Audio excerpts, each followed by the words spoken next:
were having a pretty good day.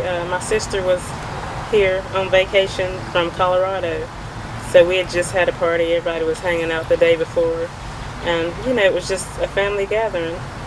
The next day, my mom that morning complained of having a headache and wanting some water. So I told her, I was like, can you just wait a few minutes, because I'm getting my daughter ready for school, and as soon as I finish, I'll take care of you.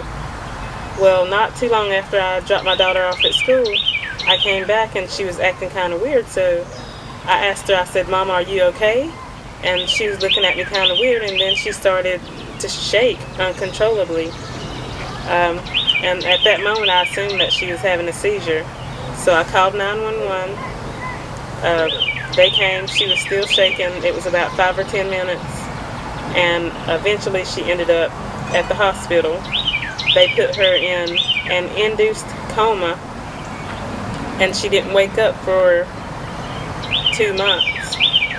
During that time, the doctors didn't see any brain damage from the CAT scans, but she does have multiple sclerosis, and said she had an extensive amount of damage on her brain, and they said that she probably wouldn't wake up, and if she did, she would be a vegetable. She wouldn't be able to talk, she wouldn't be able to move her arms, she wouldn't be able to do anything. So they gave us 2 options. One option was to take her off life support and let her go naturally. The other option was to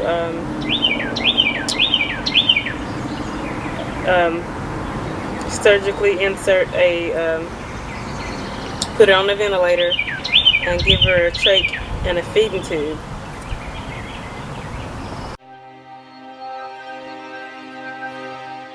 First of all, it's not an easy decision taking anybody off life support. You just can't make that decision on your own. It's nothing that you can make in a few minutes or a few hours. You have to, for me, I had to look at the facts, and I had to determine if what the doctor said was really true, and I put her on life support and I kept her alive. What kind of quality of life would she have? And it was scary, because if she was going to be like that, then she would need 24-hour care, and she wouldn't be able to come home. She would have to go to a nursing home. So I consulted the Oracle, because I didn't want to make that decision on my own. It's, like I said, it's not easy. It wasn't easy.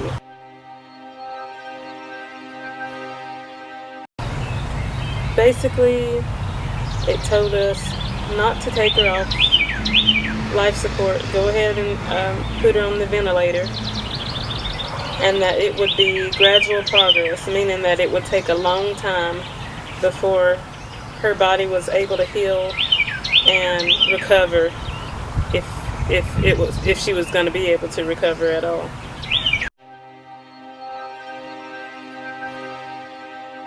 Well, I have 2 other sisters, and we all make the decisions together.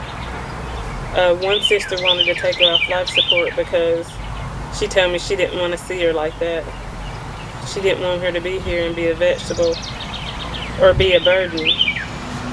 And so I understood that. But at the same time, I have the Oracle. I can see things that she can't see. I mean, I have a direct connection to God. I can talk to him about the situation. My other sister wanted to give her a chance. So it was 2 against 1. And so we decided to go ahead and let them put her on the ventilator, insert trach, and give her a feeding tube so that she could have a fighting chance.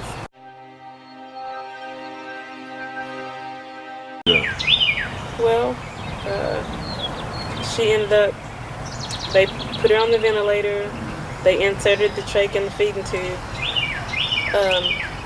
and she was still, like, when she had the surgery the first time, she was still out of it for 3 or 4 weeks.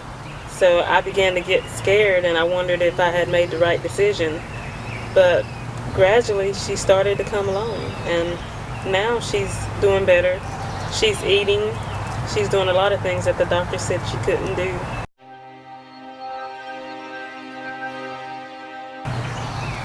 they were shocked. The doctor was so shocked that, I mean, he really couldn't say anything. He just told us that when she went for an office visit, he told us that she wouldn't be able to eat. That's all he could say, because he couldn't say anything else. She was moving, she was talking to him, she was holding a conversation with him. All the things that they said she wouldn't be able to do, she was doing. Ms. Vondra, how you doing today? I'm doing fine.